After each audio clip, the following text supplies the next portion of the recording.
नमस्कार दोस्तों, आप सभी का स्वागत करते हैं यूकेएसएससी एंड यूकेपीएससी क्रैकर में। तो उत्तराखंड लोक सेवा आयोग द्वारा कनिष्ठ सहायक जूनियर असिस्टेंट के जो फॉर्म फिलअप करने का जो पोर्टल है वो ओपन हो चुका है। तो इस वीडियो में हम डिटेल पर जानेंगे कि किस तरीके से आप लोग अपने फॉर्म फिलअप कर पाएंगे अपने मोबाइल से, वो भी, और क्या क्या एलिजिबिलिटी कंडीशंस रहेंगी, कौन कौन से डॉक्यूमेंट्स की आपको ज़रूरत रहेगी। तो 18 से 42 साल तक के कैंडिडेट्स इसको अप्लाई कर सकते हैं। न्यूनतम योग्यता की अगर हम बात करें तो 12वीं पास कैंडिडेट्स इसको अप्लाई कर सकते हैं, मतलब मिनिमम आपने 12वीं पास करा होना चाहिए।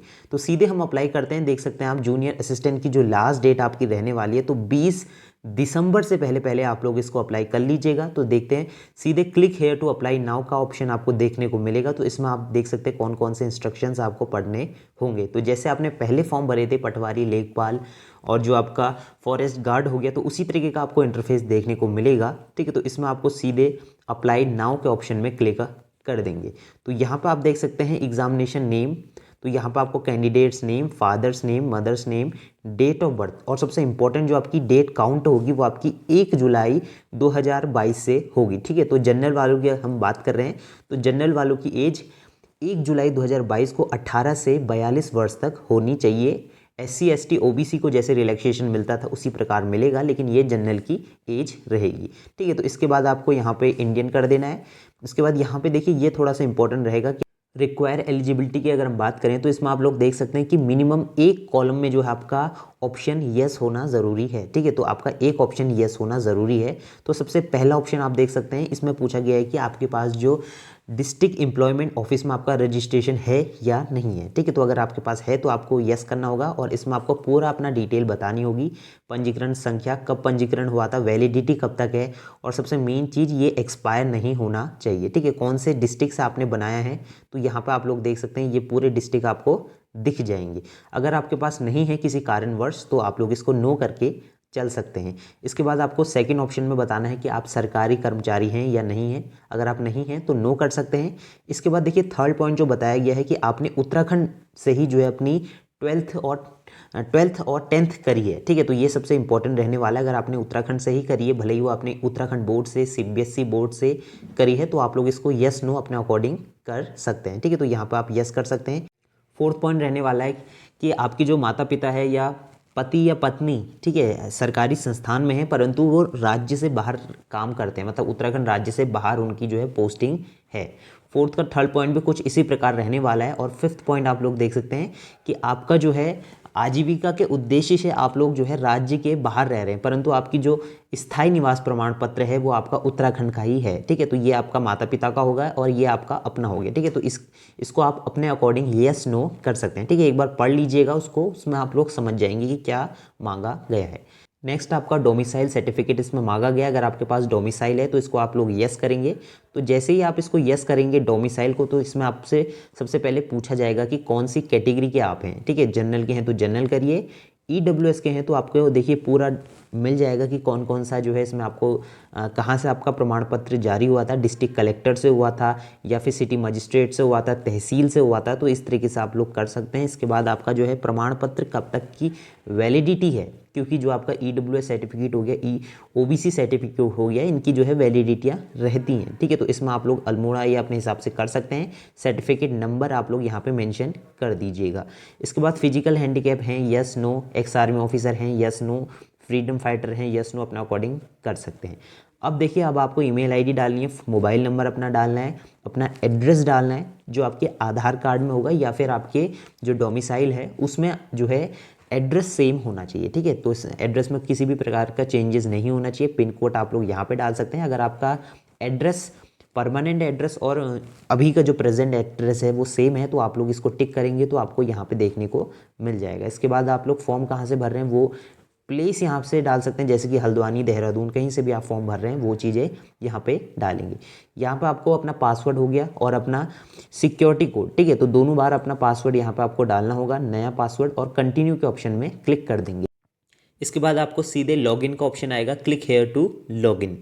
जैसे ही आप इसको करेंगे तो इसमें आपको ईमेल आईडी या फिर अपना मोबाइल नंबर और जो आपने अभी पासवर्ड डाला था वो सारी चीज़ें यहाँ पे मेंशन करने के बाद ये कैप्चा कोड जो आपको सिक्योरिटी कोड दिखेगा इसको यहाँ पे मेंशन करने के बाद सीधे आप लोग लॉगिन कर लेंगे। तो जैसे ही आप लोग लॉगिन करेंगे तो कुछ इस तरीके का इंटरफेस आपको देखने को मिलेगा। ठीक है, तो इसमें आपको सबसे पहले आप देख सकते हैं पर्सनल डिटेल आपकी फिल हो चुकी है। अब आपको जितना भी रेड कॉलम आपको देख रहे होंगे ये सारी चीज़ें फिलअप करनी होंगी। तो इसमें आपको एजुकेशन क्वालिफिकेशन, अपनी इमेज और ये अपना सिग्नेचर जो है इसमें अपलोड करना होगा। फाइनल रिव्यू का ऑप्शन मिलेगा, उसमें आप सारी चीज़ें देख लीजिएगा कि अपनी चीज़ें आपने सही भरी हैं या नहीं भरी हैं। इसके बाद आपको पेमेंट का ऑप्शन मिलेगा जिसमें कि जनरल कैंडिडेट्स को 176.55 पैसा जो है पेमेंट करना होगा। UPI, debit card, credit card किसी से भी आप लोग पेमेंट कर सकते हैं, नेट बैंकिंग से भी। इसके बाद आपको प्रिंट आउट का ऑप्शन मिलेगा, उसके बाद आप उस चीज़ को सेव कर लीजिए या पीडीएफ में, या फिर आप प्रिंट आउट निकाल सकते हैं। ठीक है, तो अब इसमें आपको क्वालिफिकेशन ऐड ऑन करनी होगी। तो सबसे पहले आप लोग देख सकते हैं इसमें आपको 10th, उसके बाद 12th, अगर आपने ग्रेजुएशन करा है तो ग्रेजुएशन के जो है इसमें अटैच करेंगे। तो इसमें आपको सबसे पहले 10th से फिर 12th, इस तरीके से आपको अपनी ग्रेजुएशन को अपना ऐड ऑन करना होगा। ठीक है, जो क्वालिफिकेशन इसमें मिनिमम मांगी गई है वो 12th मांगी गई है। और इसमें सबसे मेन चीज़ आप लोग देख सकते हैं, do you have minimum speed of Hindi computer typing. ठीक है, 4000 की डिप्रेशन जो मांगी गई है, क्या आपको 4000 की डिप्रेशन की स्पीड है आपकी, यस या नो पूछा गया है। तो आप इसको यस करके चलिए, बाद में आप लोग अपनी तैयारी करके इस पर जो है अच्छी कमांड बना सकते हैं। ठीक है, तो अभी आप लोग इसमें 4000 की डिप्रेशन में यस करिए। और बहुत से लोग पूछ रहे थे कि सीसीसी सर्टिफिकेट की क्या ज़रूरत होगी, कंप्यूटर का जो सर्टिफिकेट होता है सीसीसी, तो इसमें क्या मांगा गया है। तो इसमें किसी भी प्रकार का सर्टिफिकेट नहीं मांगा गया है, बस आपकी टाइपिंग टेस्ट होनी चाहिए। ठीक है, तो टाइपिंग टेस्ट आपका जो रिटन एग्ज़ाम निकल जाएगा उसके बाद आपका 4 गुना बच्चों को जो है टाइपिंग टेस्ट के लिए बुलाया जाएगा। ठीक है, तो 4 गुना आप लोग कर लीजिए, तो 4 गुना बच्चे बुलाए जाएंगे टाइपिंग टेस्ट के लिए। इसके बाद ही आपका जो है टाइपिंग टेस्ट रहेगा। तो इसमें आपको 3-4 महीने का ड्यूरेशन मिलेगा, तो उसमें आप अपनी अच्छे से तैयारी कर सकते हैं। तो सीधे हम इसको यस कर लेंगे। नीचे आपको देखिए यहाँ पर आपको अपनी क्वालिफिकेशन ऐड ऑन करनी होगी, तो 10th की आप लोग ऐड करेंगे। यहाँ पर आपको 10th करना होगा। इसमें आपको कौन से बोर्ड से आपने करा है, तो इसमें आपको उत्तराखंड करना होगा। ठीक है, तो अगर आपने उत्तराखंड से करा है तो उत्तराखंड करेंगे, तो उत्तराखंड करेंगे। इसके बाद आपको कौन से बोर्ड से करा है, सीबीएसई से करा है, उत्तराखंड बोर्ड से करा है, या फिर यूपी बोर्ड के भी काफ़ी कैंडिडेट्स होंगे पहले के पुराने, तो वो लोग भी अपने अकॉर्डिंग कर सकते हैं। तो यहाँ पर अगर आप उत्तराखंड बोर्ड के हैं तो लास्ट का 4th कॉलम आपको देखने को मिलेगा। अगर आप सीबीएसई के हैं तो आपको यहाँ पे सी वाले कॉलम में जाएंगे तो यहाँ पर आपको सीबीएसई देखने को मिलेगा, central board of secondary education. ठीक है, तो सेकेंडरी बोर्ड ऑफ ये करेंगे हम। इसके बाद आपका जो मार्कशीट होगी, ठीक है, तो मार्कशीट आपकी, जब आपकी मार्कशीट निकली थी तो उसमें आपको यहाँ पे लेफ्ट हैंड साइड में दिखेगा आपका जो है कौन से ईयर में आपका पास आउट आप लोग हुए थे। तो यहाँ पे उस चीज़ को मेंशन आप लोग कर देंगे। अब आपको यहाँ पे जो है सब्जेक्ट और स्ट्रीम दिखेगी। ठीक है, तो इसमें आपको सीधे 10th कर मतलब हाई स्कूल जो आपका सब्जेक्ट रहेंगे उसमें टिक कर देंगे। तो ये सभी चीज़ें इसमें आपको देखने के बाद कितने मार्क्स आपके ऑब्टेन हुए थे। ठीक है, तो मार्क्स का ऑप्शन करेंगे। तो उसके बाद आप सीबीएसई के अगर हैं तो आप सीधे जो है आपकी जो सीजीपीए रही थी तो उसको आप लोग मेंशन कर लीजिए। ठीक है, तो सीजीपीए यहाँ पे मेंशन कर लेंगे। मैक्सिमम आप 10th से करेंगे और यहाँ पे आपकी जो परसेंटेज है वो देखने को मिल जाएगी। ठीक है, 80 अपनी ऑटोमेटिकली जो है आपकी परसेंटेज यहाँ पे आपको दिख जाएगी। इसके बाद आप ऐड एजुकेशन क्वालिफिकेशन डिटेल में क्लिक कर देंगे तो यहाँ पे आप लोग देख सकते हैं नीचे आपका जो है क्वालिफिकेशन ऐड ऑन हो चुकी है। ठीक है, तो इस तरीके से मैं आपको दिखा रहा हूँ। इसके बाद आप लोग 12th का करेंगे। ठीक है, तो 12th का करते हैं, इंटरमीडिएट के बाद 12th का आप करेंगे। इसमें भी सेम प्रोसेस रहने वाला है। और स्टेट आप लोग सेलेक्ट कर लेंगे, कौन से स्टेट्स आपने करा है, उत्तराखंड से करा है, कौन से ईयर में जो है पास आउट करा है, कौन से बोर्ड्स आपने करा है, तो यहाँ पे आप लोग कर सकते हैं। ठीक है, तो यहाँ पे करेंगे। इसके बाद आपको जो है ईयर आपको डालना है, कौन से ईयर में आपने पास आउट करा था। अब इसमें जो है आपको सब्जेक्ट चूज़ करना होगा। ठीक है, तो इसमें देखिए 4 ऑप्शन मिलेंगे। इसमें सिर्फ आपको स्ट्रीम बतानी है, ये नहीं बतानी फिजिक्स, केमिस्ट्री, बायोलॉजी इस तरीके का नहीं बताना है, सिर्फ आपको स्ट्रीम बतानी है। तो साइंस स्ट्रीम वाले साइंस, कॉमर्स वाले कॉमर्स, आर्ट्स वाले आर्ट्स अपने अकॉर्डिंग कर सकते हैं। ठीक है, तो इसमें बस इतना ही आपको करने को मिलेगा। अब आपको सब्जेक्ट के बाद मार्क्स अपने बताने होंगे कि कितने मार्क्स आपने प्राप्त करे थे। ठीक है, तो मार्क्स आपने बताने हैं, मैक्सिमम कितने मार्क्स का आपका पेपर रहा था। ठीक है, तो यहाँ पे आपको मार्क्स बताने हैं, ना कि परसेंटेज। ठीक है, तो यहाँ पे मार्क्स बताएंगे, ये परसेंटेज, और ऑटोमेटिकली आपका जो है परसेंटेज निकल के आ जाएगी। ठीक है, तो ये चीज़ें हो गई। तो इस तरीके से फिर आप ग्रेजुएशन का, पोस्ट ग्रेजुएशन का एड ऑन कर सकते हैं। तो ये आपको देखने को मिलेगा। अगर आपका कुछ गलती हो गई है तो आप यहाँ से डिलीट कर लीजिए, उसको दोबारा से करेक्शन कर सकते हैं। तो ये जो आप देख रहे हैं, ये कुछ जो विभाग रहेंगे उनमें ये क्वालिफिकेशन मांगी गई है, ठीक है। सभी विभागों में नहीं है, आप लोग नो करके भी चल सकते हैं, लेकिन मैं आपको एक बार बता देता हूँ, काफ़ी लोग पूछ रहे थे।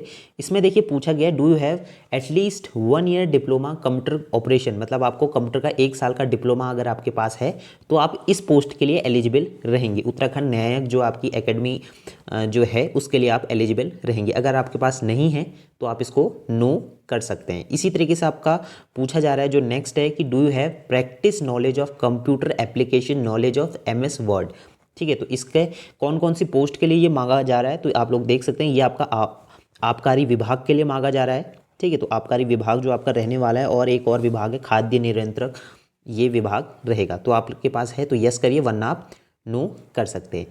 जो आपका लास्ट है परिवहन विभाग में, जो आपका 8000 की डिप्रेशन मांगा जा रहा है, जो कि इंग्लिश में आपकी टाइपिंग टेस्ट रहेगी 8000 की डिप्रेशन। ये सिर्फ आपका परिवहन विभाग में ही मांगा जा रहा है, तो आपके पास है तो यस, नहीं तो नो कर सकते हैं, ठीक है। तो अगर आप इनको यस करेंगे तो आपका इसके लिए आप लोग एलिजिबल रहेंगे इन पोस्टों के लिए भी। तो नेक्स्ट देख लेते हैं प्रेफरेंस जो मांगी गई है, ठीक है। तो अधिमान अहितता जिसे कहते हैं, इसमें आपका न्यूनतम होना चाहिए, इसको आप यस कर लीजिए। और डू यू हैव ग्रेजुएट, अगर आप ग्रेजुएट हैं तो यस कर लीजिए, वरना आप नो कर सकते हैं। You are registered with regional employment office, ठीक है। तो यस नो अपने अकॉर्डिंग कर सकते हैं, लेकिन देखिए इसमें अनिवार्य मांगा गया है होमगार्ड विभाग हेतु पद। अगर आप होमगार्ड विभाग के लिए कर रहे हैं तो आपको यस करना ज़रूरी होगा, ठीक है। इसके बाद नेक्स्ट देख सकते हैं आपने, ये तो आपका टी आर्मी अगर आपने मिनिमम 2 साल का करा है उनके लिए, NCC वालों के लिए ये हो गया। इसके बाद आपका ओ सर्टिफिकेट, देखिए परिवहन विभाग में आपका ओ सर्टिफिकेट मांगा गया है, ठीक है। ओ सर्टिफिकेट अगर आपके पास है कंप्यूटर का, जैसे CCC सर्टिफिकेट होता है उसी प्रकार का ओ सर्टिफिकेट भी होता है। अब देखिए लघु सिंचाई विभाग हो गया, उत्तराखंड अल्पसंख्यक विभाग हो गया, तो इसमें जो है आपका क्या मांगा गया है, 8000 की डिप्रेशन इंग्लिश में, अगर आपके पास है तो आप लोग यस कर सकते हैं। इसके बाद आपको जो है एग्ज़ाम सेंटर चूज़ करना होगा, तो हम देख लेते हैं कि कहाँ कहाँ जो है एग्ज़ाम सेंटर रहेगा। अल्मोड़ा, बागेश्वर, चमोली, चंपावत, देहरादून, हरिद्वार, नैनीताल, पौड़ी गढ़वाल, पिथौरागढ़, रुद्रप्रयाग, टेहरी गढ़वाल, उधम सिंह नगर, उत्तर काशी, ठीक है। तो अपने अकॉर्डिंग आप लोग कहीं भी जो है एग्ज़ाम सेंटर चूज़ कर सकते हैं। सेकंड प्रेफरेंस में आप जहां देंगे वहां रहेगा, तो ज़्यादा चांसेस जो आपके रहते हैं वो आप जो फर्स्ट चॉइस देंगे तो वहीं जो है आपका एग्ज़ाम होगा, ठीक है। तो आप लोग देख सकते हैं। इसके बाद आपसे पूछा जा रहा है कि आप पर कोई क्रिमिनल केस तो नहीं है, आप ब्लैक लिस्टेड तो नहीं है। इसके बाद आपको अपना आधार कार्ड या वोटर ID या पासपोर्ट, किसी भी चीज़ को आप दे सकते हैं, पैन कार्ड, तो आधार कार्ड दे सकते हैं। यहाँ पर आप लोगों को आधार कार्ड नंबर मेंशन करना होगा और उसके बाद आप लोग इसको सबमिट कर देंगे। इसके बाद आपको चेतावनी कुछ इस तरीके की दिखेगी, तो इसमें आपको जो है अपनी पासपोर्ट साइज़ फ़ोटोग्राफ और सिग्नेचर को अपलोड करना होगा। फ़ोटो का जो साइज़ रहेगा मिनिमम 20 KB से लेके 50 KB तक होना चाहिए, सिग्नेचर का 10 KB से लेके 50 KB तक होना चाहिए। JPG और JPEG फॉर्मेट जो आपका रहेगा, तो इसमें आप लोग देख लीजिए, सारी आपने पढ़ लिया होगा। तो इसके बाद आपको फ़ोटोग्राफ अपलोड करनी होगी, ठीक है। कलर्ड फ़ोटो होनी चाहिए, और इसमें आपको फ़ोटो जो है आप अपने गैलरी से जो है निकाल सकते हैं। तो जो आपने डॉक्यूमेंट में अगर आपने बना के रखा होगा या सेव करा होगा तो वहाँ से आप लोग चूज़ फाइल में जाके अपलोड कर सकते हैं, ठीक है। तो यहाँ पर अपलोड का ऑप्शन आपको दिखेगा, तो सीधे आपको अपलोड। तो अब आपको फ़ीस का पेमेंट करना होगा, तो टोटल आप देख सकते हैं 176.55 पैसा आपको जो है पेमेंट करना होगा, ठीक है। तो ऑनलाइन पेमेंट आप लोग कर सकते हैं। तो सभी चीज़ें आप लोग अच्छे से चेकआउट कर लीजिएगा कि आपने सारी डिटेलें सही भरी हैं। उसके बाद आप डिक्लेरेशन में टिक कर देंगे, यहाँ पे भी आप लोग टिक कर देंगे। नेक्स्ट आपको क्लिक हेयर टू पेमेंट का ऑप्शन देखने को मिलेगा, ठीक है। तो आप लोग सीधे यहाँ पे आपको पेमेंट करने का ऑप्शन मिलेगा। तो जैसे ही आप लोग पेमेंट करेंगे तो यहाँ पे आप लोग देख सकते हैं कि पेमेंट अगर आपका नहीं होता है, फेल्ड आता है, तो आपको 24 घंटे का जो है थोड़ा वेट करना होगा, क्योंकि कभी कभी सर्वर डाउन होने की वजह से जो है पेमेंट रुक जाता है, ठीक है। तो पेमेंट नाउ के ऑप्शन में आप लोग क्लिक करेंगे, और जैसे ही आप पेमेंट नाउ के ऑप्शन में क्लिक करेंगे कुछ नया इंटरफेस आपको देखने को मिलेगा, जिसमें कि आप लोग देख सकते हैं कि किन किन ऑप्शनों से जो है आप लोग पेमेंट कर पाएंगी। तो डेबिट कार्ड से कर सकते हैं, नेट बैंकिंग से कर सकते हैं, और UPI, गूगल पे, फ़ोन पे, किसी से भी आप लोग कर सकते हैं, ठीक है। तो UPI के ऑप्शन में हम क्लिक करेंगे। अब देखिए आपके पास कौन सा UPI है, तो ज़्यादातर लोगों के पास गूगल पे या फ़ोन पे या पेटीएम रहता है, तो हम सीधे यहाँ से गूगल पे के ऑप्शन में टिक कर देंगे। अब यहाँ पे आपको गूगल पे की ID आपको यहाँ पे मेंशन करनी होगी। तो ID किस तरीके से रहती है वो मैं आपको एक बार दिखा देता हूँ।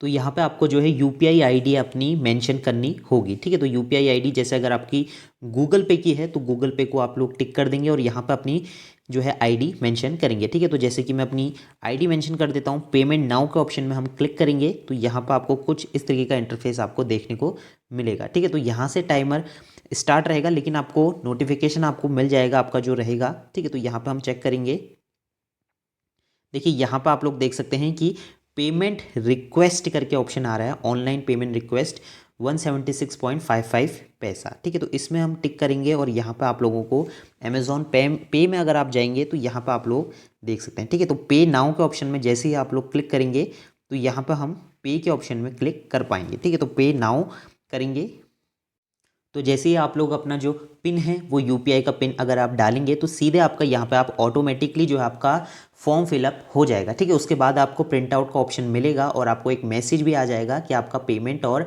सक्सेसफुली हो चुका, आपका एप्लीकेशन फॉर्म सबमिट हो चुका है, ठीक है। तो सिक्योरिटी पर्पज़ की वजह से मैं आपको दिखा नहीं पा रहा हूँ, तो आप लोगों का पेमेंट हो जाएगा और आप फॉर्म को डाउनलोड कर पाएंगे, ठीक है। तो कोई भी अगर आपको पूछना है, कुछ आपसे गलती हो गई है तो आप कमेंट बॉक्स में कमेंट कर सकते हैं या हमसे टेलीग्राम में जुड़ सकते हैं। प्रीवियस ईयर क्वेश्चन पेपर आपको जल्द से जल्द मिलेंगे। मिलते हैं नेक्स्ट वीडियो में, तब तक के लिए बाय बाय, जय हिंद, जय भारत।